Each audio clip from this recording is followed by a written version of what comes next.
안녕하세요. 오늘은 말이죠. 시장의 그 복잡한 혼돈 속에서 어떤 질서를 찾아낸 선구자 윌리엄 오닐에 대해 이야기해볼까 합니다. 이분 그냥 평범한 투자자가 아니에요. 뭐랄까 시장의 비밀 암호를 풀어낸 그런 코드 브레이커 같은 사람이었죠. 성공하는 주식에는 뭔가 숨겨진 DNA 같은 게 있지 않을까? 바로 이 질문. 이게 윌리엄 오닐이 평생을 바쳐서 매달렸던 질문입니다. 다른 투자자들이 그냥 감이나 뜬 소문에 의지해서 투자할 때 말이죠. 오닐은 확신했어요. 분명히 크게 성공한 주식들한텐 공통적인 유전자가 있을 거야 하고 말이죠. 그리고 그는 이 질문에 대한 답을 찾으려고 뭐 직감이나 예언 같은 게 아니라 철저하게 데이터에 평생을 바칩니다. 정말 어마어마한 양의 데이터를 파고 들었죠. 목표는 딱 하나였어요. 성공하는 투자에는 분명히 반복할 수 있고 또 체계적으로 따라할 수 있는 어떤 패턴이 있을 것이다. 그걸 찾아내고야 말겠다는 거였죠. 자, 그럼 이 시장의 코드 해독가 오닐이 도대체 어떻게 그 혼돈 속에서 패턴을 찾아냈는지 그 이야기부터 한번 시작해 보겠습니다. 이것 좀 보세요. 말이 안 되는 성과죠. 오닐이 만든 캔슬림이라는 시스템으로 고른 주식들이랑 그냥 시장 전체를 나타내는 S&P 500 지수랑 비교한 건데요. 1953년부터 2003년까지 무려 50년 동안의 데이터입니다. 결과가 어땠냐고요? S&P 500이 연평균 10.4% 오를 때 오닐의 주식들은 무려 29.8%를 기록했습니다. 거의 3배 가까이 차이가 나는 거죠. 이게 그냥 뭐 이론이 아니라 50년짜리 데이터가 보여주는 진짜 결과라는 겁니다. 바로 이게 오닐 철학의 핵심입니다. 최고의 주식을 고르는 출발점은 과거 시장의 승자들을 관찰하고 그들의 특징을 파악하는 것이다. 무슨 말이냐면요. 성공은 흔적을 남긴다는 거예요. 미래를 예측하겠다고 점을 칠 게 아니라 이미 크게 성공했던 과거의 사례들을 아주 깊게 파고들어서 공통점을 찾아내면 그게 바로 미래의 성공주를 찾는 열쇠가 된다고 믿었던 거죠. 자, 그럼 드디어 우리가 던졌던 그 질문에 대한 답을 찾아볼 시간입니다. 오닐이 해독해낸 시장의 코드, 바로 이 캔슬림 시스템의 비밀을 지금부터 하나씩 아주 자세히 파헤쳐 보겠습니다. 캔슬림, CAN SLIM. 이 7글자가 바로 오닐 시스템의 전체적인 청사진이라고 할 수 있습니다. 각 알파벳 하나하나가 최고의 주식을 골라내기 위한 아주 중요한 필터 역할을 하는 건데요. 이 중에 단 하나라도 빠지면 안 되는 정말 중요한 퍼즐 조각들이라고 생각하시면 됩니다. 자, 첫 번째, C부터 시작해 볼까요? C는 Current Earnings, 바로 현재 분기 실적을 말합니다. 이건 뭐랄까? 기업의 건강 상태를 체크하는 가장 빠르고 확실한 방법 같은 거예요. 그래서 이 회사, 지금 당장 돈 잘 벌고 있나? 바로 이 질문부터 시작하는 겁니다. 근데 오닐은 그냥 좀 잘 버는 회사? 이런 애매한 걸 정말 싫어했어요. 그래서 아주 명확한 숫자를 딱 제시합니다. 최소 18% 이상. 전년도 같은 분기보다 주당 순이익이 최소 18%는 늘어야 한다는 거죠. 이왕이면 25%를 훌쩍 넘는 그런 폭발적인 성장을 보이는 기업만 쳐다봤습니다. 이게 바로 오닐의 방식이에요. 모든 걸 데이터로 말하는 거. 그 다음은 A입니다. Annual, 즉 연간 실적 성장률이죠. C가 현재를 보는 거라면 A는 과거의 꾸준함을 보는 겁니다. 왜냐면 한 분기 실적이야 뭐 운 좋게 반짝 잘 나올 수도 있잖아요. 그런 건 의미 없다는 거예요. 오닐은 지난 3년간 꾸준하게 그리고 아주 강력하게 성장해온 그런 검증된 실적을 원했습니다. 연간으로 따져도 최소 25% 이상 성장하는 그런 회사요. 자, 세 번째는 N, New입니다. 새로운 무언가를 뜻하죠. 이게 뭐냐면 주가에 폭발적인 에너지를 불어넣어줄 촉매제 같은 거예요.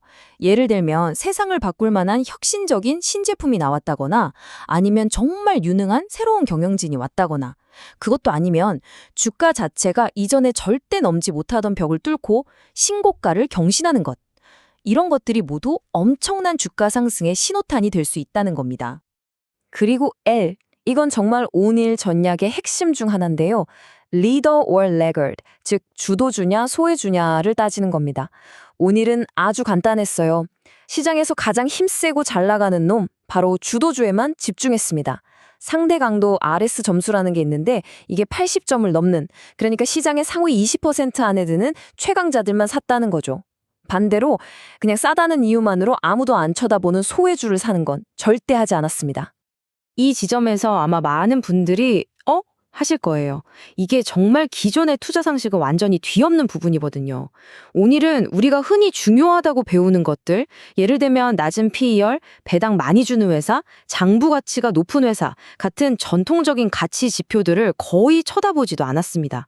그에게 중요했던 건 딱 두 가지였어요. 첫째, 폭발적인 실적 성장. 둘째, 그 성장에 시장이 어떻게 반응하는지, 즉 주가와 거래량이었습니다. 자, 캔슬림이라는 까다로운 필터를 통과한 멋진 종목을 찾았다고 칩시다. 그럼 이제 언제 사야 할까요? 여기서부터는 오늘 전략의 기술적인 부분, 바로 차트 분석의 세계로 들어가 보겠습니다. 오니라면 딱 떠오르는 그가 정말 유명하게 만든 차트 패턴 있죠? 바로 이 손잡이가 날린 컵 모양입니다. 이게 뭐냐면요. 주가가 한번 크게 쫙 올랐다가 잠시 쉬면서 건강하게 조정을 받는 거예요. 마치 다음 도약을 위해서 에너지를 꽉 응축하는 과정처럼 보이는 거죠. 그리고 이 패턴이 완성되면 아주 강력한 매수 신호로 받습니다. 물론 여기서도 오늘은 그냥 컵 모양이랑 비슷하네 하고 넘어가지 않았습니다. 아주 디테일한 조건들이 있어요. 이 패턴이 나타나기 전에 최소 30% 이상 주가가 올랐어야 하고요. 컵이 만들어지는 기간이나 깊이도 정해진 범위 안에 있어야 합니다. 또 손잡이의 위치도 중요하죠. 이 모든 조건들이 딱 맞아 떨어졌을 때 비로소 진짜 매수 신호가 완성된다고 본 겁니다. 자, 좋은 주식을 찾았고 기가 막힌 타이밍에 샀습니다. 그럼 이제 끝일까요? 아니요, 절대 아니죠. 진짜 게임은 지금부터 시작입니다. 내 돈을 어떻게 지키고 불릴 것인가, 포트폴리오를 관리하는 오늘의 아주 엄격한 규칙들을 한번 살펴보겠습니다. 주식시장에서 이기는 진짜 비밀은 당신이 틀렸을 때 가능한 한 최소한의 손실만 보는 것이다. 이 한 문장이 오늘의 포트폴리오 관리 철학, 그 모든 것을 말해줍니다. 크게 버는 것보다 훨씬 중요한 건 작게 잃는 거라는 거죠. 그리고 이 원칙을 지키기 위해서 그는 인간의 감정이 끼어들 틈이 없는 아주 기계적인 규칙을 만들었습니다. 핵심 규칙은 정말 간단하고 강력합니다. 먼저 이것저것 많이 사지 말고 소수의 종목에 집중해라. 그리고 가장 중요한 것, 내가 산 가격에서 7%에서 8% 떨어지면 그냥 무조건 아무런 예외 없이 팔아라. 이 손절매 규칙은요, 단순히 돈을 지키는 규칙이 아니에요. 이건 자존심 관리 규칙에 가깝습니다. 아니야, 이건 다시 오를 거야 하면서 내가 틀렸다는 걸 인정하지 못하고 버티다가 손실을 눈덩이처럼 치우는 것. 오늘은 이걸 투자해서 저지를 수 있는 최악의 실수라고 봤습니다. 자, 이제 거의 다 왔습니다. 이 모든 복잡한 전략과 엄격한 규칙들, 그 밑바탕에 깔려있는 오늘의 시대를 초월한 교훈, 그 핵심 철학은 과연 무엇이었을까요? 아마 이 말이 그가 남긴 가장 중요한 교훈일지도 모릅니다. 빈털터리가 되는 가장 빠른 길은 당신이 옳고 시장이 틀렸다는 걸 증명하려고 애쓰는 것이다. 결국 시장 앞에서는 늘 겸손해야 한다는 거죠. 내 생각이 틀렸다는 걸 시장이 보여주면 자존심 같은 거 다 버리고 내가 틀렸구나 하고 즉시 인정하는 것. 바로 그게 오랫동안 살아남고 성공하는 열쇠라고 그는 계속해서 강조했습니다. 결국 윌리엄 오닐이 시장의 코드를 해독해서 우리에게 남긴 궁극적인 교훈은 이거예요. 주식시장에서의 성공은 소수의 타고난 천재나 엄청난 직감을 가진 사람만의 것이 아니라는 사실. 정말 중요한 건 제대로 검증된 시스템을 갖추고 온갖 감정에 휘둘리지 않고 그 원칙을 끝까지 지켜내는 규율이라는 겁니다. 이렇게 수많은 정보와 의견들이 소음처럼 쏟아지는 요즘 같은 세상에서 어쩌면 우리에게 가장 필요한 건 바로 오닐처럼 데이터에 기반한 자신만의 원칙과 시스템을 갖추는 게 아닐까요? 이 질문을 여러분께 던지면서 오늘 이야기를 마무리하겠습니다.